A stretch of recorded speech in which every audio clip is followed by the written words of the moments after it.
Now let's get to essay number 4. Essay number 4 is a diversity question, and it says, the Mandela Washington Fellowship values diversity, equity, and inclusion, and strives to reach diverse audiences through all programming.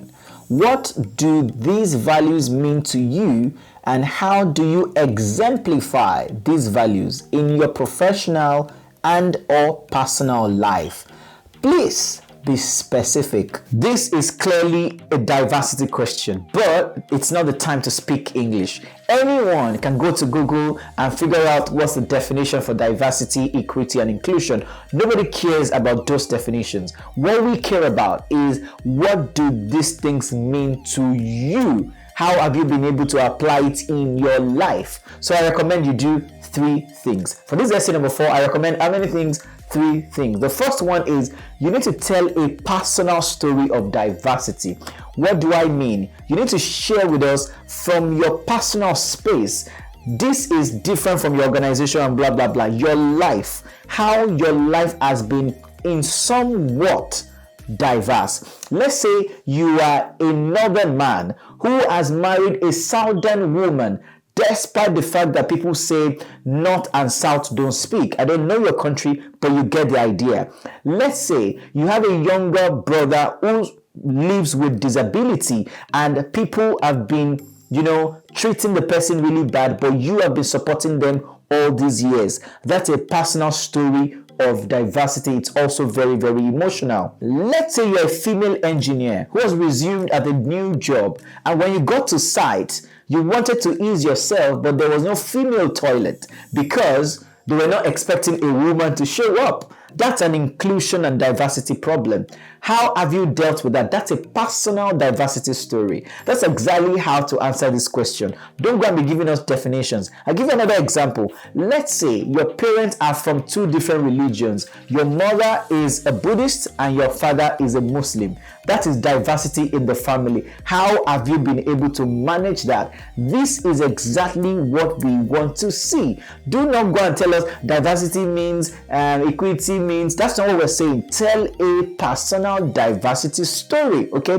The second thing you need to quickly do, once you have done with that personal story, you can see we went a little away from your impact work. You now have to link that story back to your impact work. Tell us that the things you have learned from that your personal experience has helped you to do your work in so way. You must link it back eventually to your impact work. The third thing is, you want to also reiterate, before you finish the essay in 150 words, you want to reiterate your commitment to continue to promote diversity, equity, and inclusion. E.g., you may mention that because of your experience, you have made sure that all of your work site as an engineer would have a female toilet. Yeah, that's something you may say. It's very simple. We're also trying to look for personable stories that light up the reader. You may also want to say something like, because women don't get enough opportunities to work in your sector or industry, you have decided that with your NGO, you are going to promote at least 10% of women being employed. You can also use the same thing for people living with disability. You have a younger brother who lives with disability and he struggles to get a job, and so in your own NGO you have decided that in the minimum there will be maybe 5% or 10% of your workforce would be people who live with disability. This would be how you have been able to be diverse. For this essay number 4, do not go about defining anything. Tell a diversity story that is personal, link that story back to your impact work, reiterate your commitment to promote diversity, equity, and inclusion. That's how to get it. Essay number 5 is also a short essay. It's a question about the COVID-19 and its impact. And it says, strong leaders demonstrate resiliency in the face of challenges. The repercussions of the COVID-19 global health pandemic, economic crisis, and conflict pose significant challenges, both globally and locally. How have you demonstrated resiliency during challenging times? What lessons have you learned from this experience, and how are you applying these lessons in your current work? For you to answer this essay number 5 properly, I recommend you use the PPG approach. The good thing about this essay number 5 is that the way they have structured it, you necessarily don't have to tag it with COVID-19. Any other significant challenges you have had on your journey would work. But remember to still use the PPG, the people, product, and goals.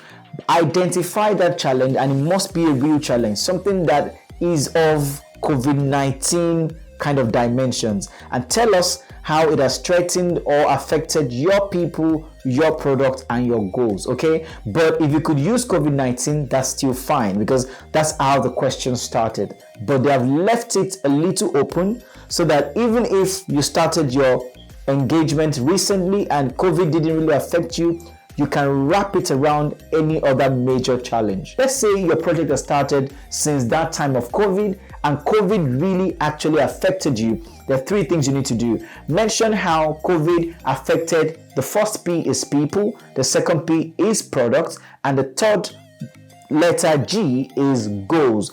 Mention how when COVID happened, it affected your people. And when I talk about people, there are 2 sets of people you are looking after.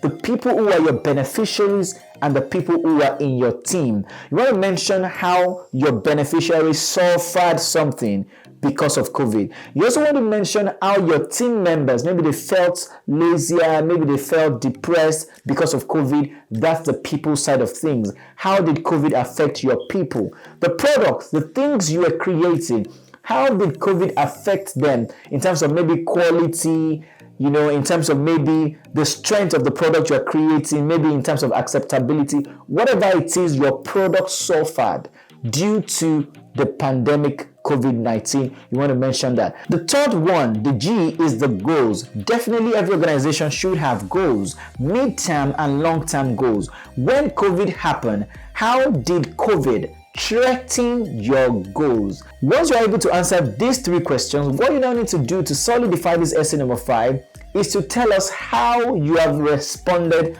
to all of the challenges on these 3 fronts: the people front, the product front, and the goals front. The things that your people are suffering, how did you respond? The things that your product suffered, how did you respond? The goals that you have, that COVID was going to mess up for you, did you reevaluate those goals, or what strategy did you use to make sure you still could achieve those goals? If you're able to do these 3 things, you will be answering the essay number 5 really, really well. Now let's move to essay number 6, which talks about conflict resolution. This is the last of all of the essays, and we're gradually getting to the end. For staying with me up on the deals time, you need to give yourself a thumbs up, and you need to give this video a thumbs up as well. It means you're getting some form of value from it. Essay number 6 goes back to Mandela's way of life, and it says, Nelson Mandela was awarded the Nobel Peace Prize for working with leaders of the South African government to agree on a peaceful transition to multi-party rule and an end to apartheid, demonstrating that leaders can achieve progress despite differing views or identities.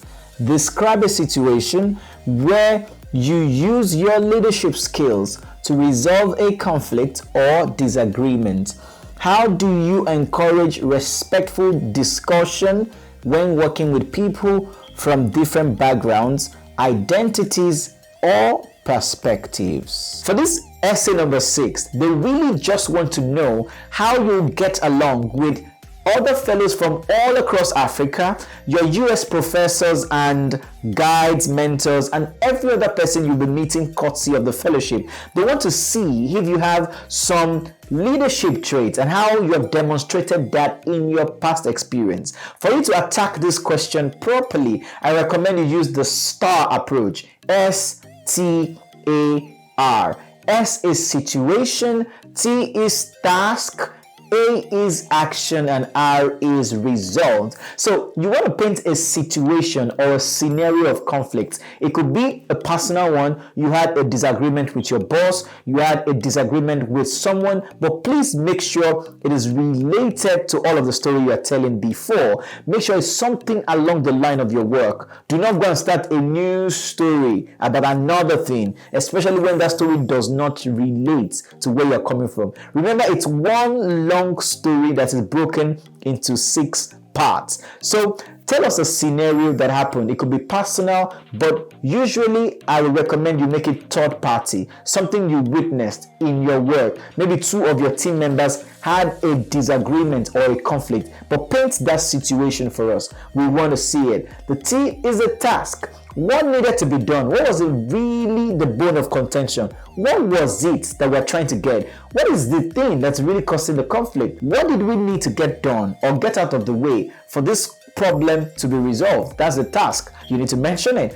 A is the action. What action did you take? How did you respond? Did you call both of them to separate meetings? Did you recommend a simpler approach? Did you give them a middle ground? What exactly did you do? The last and not the least is the result. How did it pan out? What happened? I recommend you make it all glorified, all happy and Duffy at the end of the day, because imagine that you responded and you took action and still the conflict remained. No, you don't want to do that. So your situation, your task, your action and your results must all align to a positive outcome. And this is one of the ways you also can actually get help with reviews, right? The story you're about to tell could make sense to you, but if you get a third eye, a third party to help you look at it, it could be really, really well. If you reach out using the link in the description, you'll be able to send your application draft to me and I'll be able to review it. And I don't just do reviews, I deep dive into your story,